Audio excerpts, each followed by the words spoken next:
Hello and welcome to VK study अब। आज हम लोग देखेंगे 27 अगस्त का the Hindu newspaper. So quickly हम लोग जाते हैं आज के कोट फॉर द डे के लिए। आज का कोट फॉर द डे है चार्ल्स डिकिंसन का। ओके, चार्ल्स डिकिंसन कौन थे? चार्ल्स डिकिंसन एक राइटर है। ओके, और उन्होंने एक बहुत अच्छा कोट दिया है। क्या कोट है? A very little key will open a very heavy door. ठीक है, the quote is a very little key will open a very heavy door. Okay, तो ये आप कहाँ यूज कर सकते हो कोट? ओके, आपके ऐसे में जहां पे भी आपको सॉल्यूशंस देने होते हैं, ठीक है, जहां पे आपको सॉल्यूशंस देने होते हैं, जैसे कि ग्लोबल वार्मिंग के ऊपर ऐसे है, या अगर ऐसे कोरोना वायरस पे, पैंडेमिक पे है, तो ऐसी सिचुएशन में आप when you are giving a small solution, ठीक है, आप बता रहे हो कि ऐसा सॉल्यूशन है जो कि नोन है, ठीक है, सबको पता है, और उसमें थोड़ा सा हम काम करेंगे तो एक बड़ा प्रॉब्लम सॉल्व हो सकता है, तो उसके लिए हम लोग इसको एज कोट यूज कर सकते हैं उस जगह के लिए। Okay, with that will move to our daily dose of vocabulary. ठीक है, तो पहला हम लोग देखेंगे, पहला जो वर्ड है वो है एग्जेम्प्ट। ठीक है, एग्जेम्प्ट मतलब होता है स्पेयर्ड, या इसके सिनोनिम्स देखेंगे फ्री फ्रॉम और नॉट लायबल टू। ठीक है, जैसे हम लोग देखते हैं कि फीस में एग्जेम्पशन दिया जाता है कुछ लोगों को, लड़कियों को खासकर हम लोग देखते हैं कि फीस में एग्जेम्पशन दिया जाता है कि आप फीस ना भरो एग्जाम्स की। ठीक है, तो एग्जेम्पशन होना मतलब होता है कि उन्हें कह दिया जाता है कि you are not liable to do this. ठीक है, आपके ऊपर ऑब्लिगेशन नहीं है ये करे आप, आपके ऊपर कोई जबरदस्ती नहीं है कि आप ये चीज करें, बट बाकियों को कंपलसरी है। हाँ, ओके, एग्जेम्पशन मतलब कि जो चीज कंपलसरी नहीं की गई, ऑप्शनल रखी गई है। राइट, नेक्स्ट देखे जाए ड्विंडल। ड्विंडल का मतलब होता है डिमिनिश। डिमिनिश मतलब छोटा होना, कम होना, या हम लोग जैसे सिनोनिम्स में देख सकते हैं डिक्रीज होना या रिड्यूस होना। जैसे हम बोलते हैं द ड्विंडलिंग इकोनॉमी।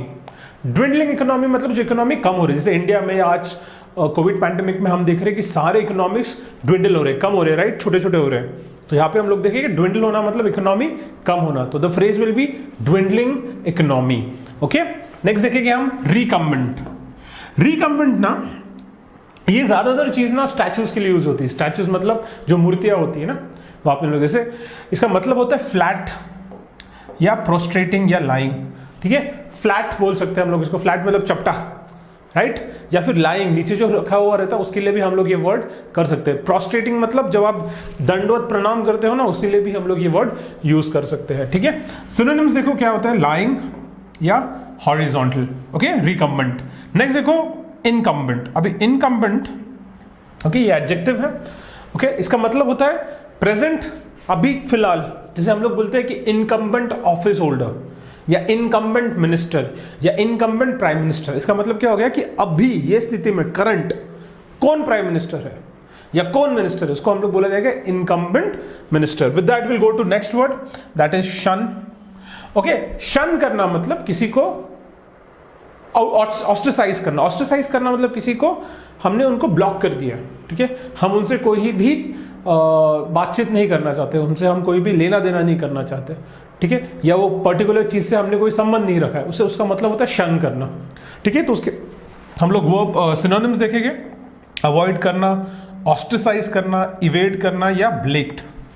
ओके, उनको दूर कर दिया गया। राइट, नेक्स्ट देखेंगे हम लोग, ओके, अमेलियोरेट। ठीक है, अमेलियोरेट, इसका प्रोनाउंसिएशन देखो, अमीलियोरेट। ओके, इसका मतलब होता है इंप्रूव करना। ठीक है, किसी भी चीज को आप इंप्रूव करते हो तो आप ये वर्ड यूज करोगे। या फिर एनहांस करना या बेटर करना, किसी चीज को, उसको अपग्रेड करना है, स्टेप अप करना है। राइट, नेक्स्ट देखेंगे हम लोग आउटरीच। आउटरीच मतलब आपका गुस्सा, ठीक है, रेज मतलब होता है गुस्सा, और गुस्सा बाहर निकालना मतलब होता है आउटरीच। तो वॉयलेंट होगा या उसका इन्फ्यूरिएट होगा या एनरेज होगा। राइट, तो जब आप गुस्सा निकालते हो बाहर आपका, ठीक है, रोड पे जाके आप झगड़ा कर रहे हो, या आपके दिल में बहुत सारे दिनों से एक बात बनी रही है, वो निकल नहीं रही है, फिर एक इंडिविजुअल के भी साथ होता है या एक सोसाइटी के साथ भी हो, जैसे फार्मर्स का प्रोटेस्ट हो रहा है, वो आउटरेज है। राइट, या हम ट्विटर पे, फेसबुक पे टाइप करते हैं, मैसेजेस लिखते बड़े बड़े कि हमारा गुस्सा दिखाते हैं, तो वो हो गया आउटरेज, गुस्सा दिखाना। Right, okay, so with that will move to the next word, that is prospect. Okay, हमने स्कूल्स में, कॉलेज में सुना होगा प्रोस्पेक्टस, प्रोस्पेक्ट दिखाओ, प्रोस्पेक्टस दिखाओ। मतलब क्या होता है बेसिकली, इसका मतलब होता है कि क्या एक्सपेक्टेशंस है, कि क्या होप वो दे रहे हैं, क्या चीजें हमको बताई जा रही है, हमको एक जनरल आइडिया दो इन चीजों का। ठीक है, जैसे आप किसी इंस्टीट्यूट में जाओगे, उनको बोलोगे कि यार आपको प्रोस्पेक्टस दिखाओ, ठीक है, प्रोस्पेक्ट दिखाओ, मतलब आप बताओ कि आप हमें क्या देने वाले हो। तो it is got to do with hope. ठीक है, या लाइक्लीहुड की क्या क्या होने वाला है, राइट। नेक्स्ट देखेंगे हम लोग अनप्रेसिडेंटेड। न्यूज में बहुत बार मिलता है ये वर्ड देखने के लिए, जैसे मोदी जी ने जब डिमोनेटाइजेशन किया गया था तो उसे बोला गया था कि it is unprecedented move, unprecedented move, ऐसी चीज जो पहले कभी नहीं हुई थी, पहले बार हुई जा रही है, ठीक है। अनमैच्ड, इसके पहले कभी नहीं हुई थी। अनएक्सपेक्टेड, अनइक्वल्ड, राइट, कभी हुई नहीं थी, right. Similarly we have the last word that is forbearance. Forbearance, bear करना मतलब क्या होता है? बेयर करना मतलब सहन शक्ति, जिसमें ज्यादा सहन शक्ति उसके लिए हम लोग वर्ड यूज करेंगे फॉरबेरेंस। जैसे patient, self control, right. Synonyms देखो, टॉलरेंस, पेशेंस, राइट। नेक्स्ट देखेंगे हम लोग इडियम्स एंड फ्रेजेस। ओके, तो पहला है an old head on young shoulders. देखो, an old head on young shoulders, ठीक है। मतलब क्या होता है कि एक जवान कंधों पे एक बूढ़ा सर, ठीक है। ये फ्रेज किसके लिए यूज किया जाता है? ऐसे लोगों के लिए, जैसे आपने बच्चों देखे होंगे, जो बच्चे होते तो छोटे हैं बट बातें बड़ी बड़ी करते, ठीक है, फिलोसॉफिकल, बड़ों जैसे बात करते हैं। तो इस सिचुएशन में हम बोलेंगे कि old head on young shoulders. या फिर कोई एक लड़का 18-19 साल का है पर उसकी बातें ऐसी है कि वो एक 30-40 साल के आदमी जैसे बात कर रहा है, ठीक है। नेक्स्ट देखेंगे हम feather in the cap. I am sorry, feather in the cap, ठीक है। फादर इन द कैप नहीं, उसका मतलब बदल जाएगा, ठीक है। फेदर इन द कैप मतलब क्या होता है? एक फेदर होता है, अपने कैप में और एक फेदर लग गया, इसका मतलब कि आपने और एक कोई तो चीज अचीव कर ली, जैसे एडिशनल सक्सेस ले लिया, कि आपने SSC-CGL निकाल लिया था या आपने IBPS PO निकाल लिया, बट आपने उसके साथ अभी SBI PO भी निकाल लिया। इसका मतलब क्या हो गया? आपके फेदर में और एक कैप लग गया, राइट। आपके कैप पे और एक फेदर लग गया, राइट। नेक्स्ट देखेंगे हम लोग from hand to mouth. From hand to mouth मतलब क्या होता है? एकदम बेयर मिनिमम लिविंग। इसका मतलब क्या होगा कि आपको जितना पैसा मिल रहा है ना, उसमें सिर्फ आप अपने एसेंशियल्स बाय कर सकते हो। आपको जिंदा रखने के लिए जो लगता है, खाना हो गया, घर हो गया, उतनी ही चीजें आप कर सकते हो। बेयर मिनिमम लिविंग, बहुत कम पैसा जिससे सिर्फ आप आपका एसेंशियल चीजें खरीद सकते हो, उसे बोला जाता है from hand to mouth. Okay, जैसे देखा जाएगा only able to fulfil basic essentials, कि जो मिल रहा है उसको पकड़ा, खा लिया, बस उतना ही, उससे ज्यादा कुछ नहीं। नेक्स्ट देखेंगे हम लोग गेट इनटू अ सूप, मतलब get into trouble.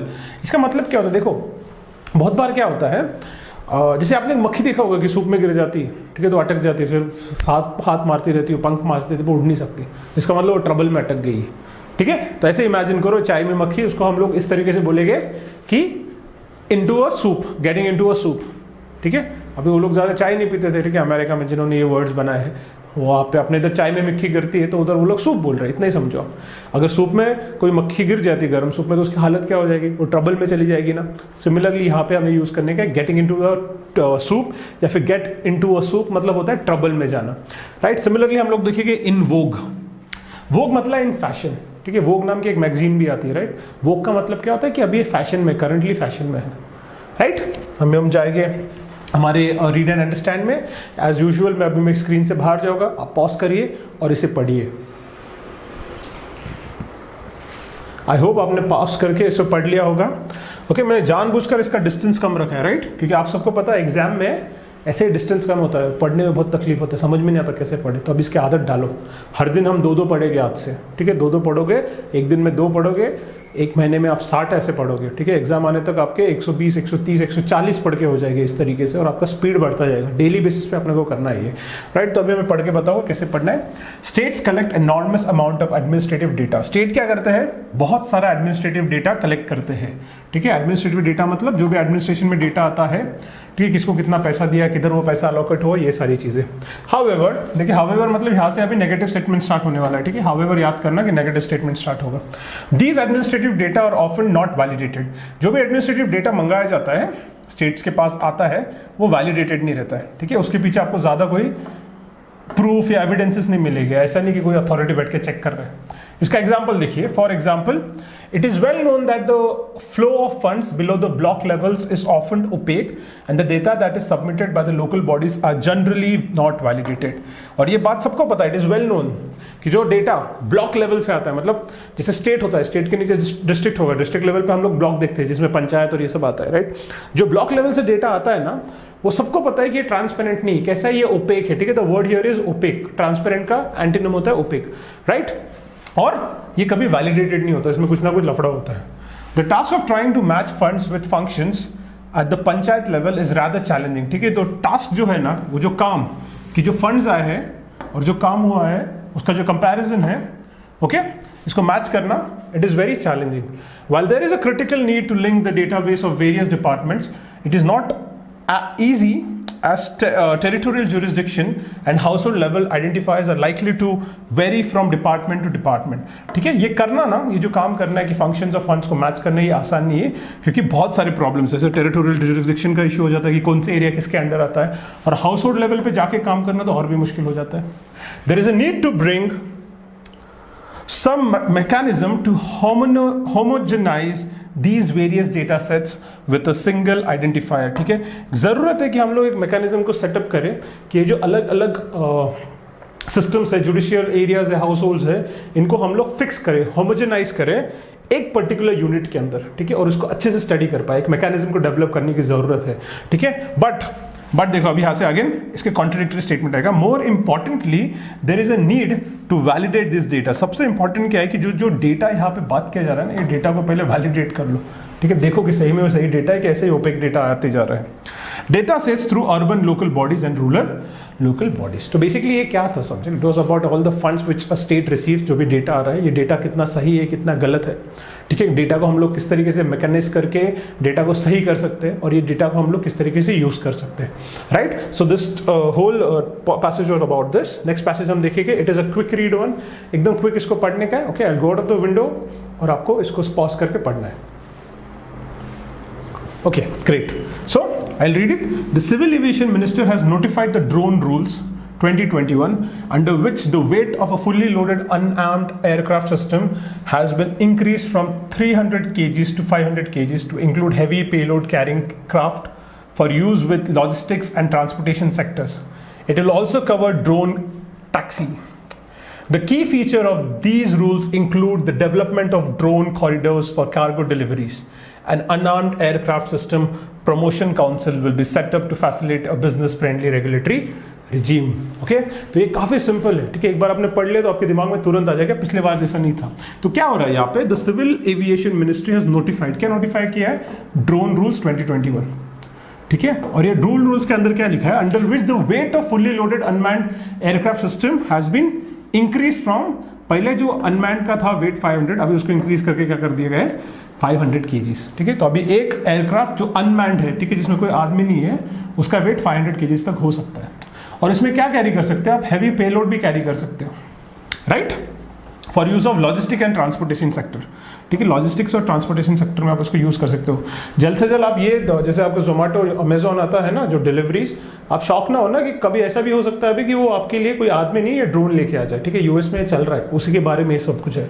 It will also cover drone for use, okay, it will also cover drone taxis. ठीक है, ड्रोन टैक्सीज भी इसमें कवर होगी। ड्रोन टैक्सीज मतलब मैं जो आपको बता रहा हूँ वही, सामान्य लोगों को यहाँ से वहाँ लेके जाना। The key features of these rules include the development of drone corridors, यहाँ पे ड्रोन कॉरिडोर्स भी बनेंगे for cargo deliveries. An unmanned aircraft system promotion council will be set up to facilitate a business friendly regulatory system. तो अब इतने सारे drone उड़ेंगे तो उसके लिए कोई सिस्टम भी तो होना चाहिए ना, तो वो भी सिस्टम डेवलप किया जाएगा। तो जब मैं क्विक रीड की बातें करता हूँ, इसके बाद जो क्विक रीड होगा उस सेक्शन में आपको ये बताऊंगा कि फास्ट कैसे पढ़ा जाता है, और पढ़ने के बाद मैं तुरंत उसका मीनिंग बता दूंगा आपको। ठीक है, तो वी हैव टू, दो चीज़ें करनी है अपने को, पढ़ते पढ़ते उसको अंडरस्टैंड भी करना है और कम से कम टाइम में हमें अंडरस्टैंड करने का। So these are the two important things we have to remember when we read something, right. With that will end today, will see you tomorrow, take care.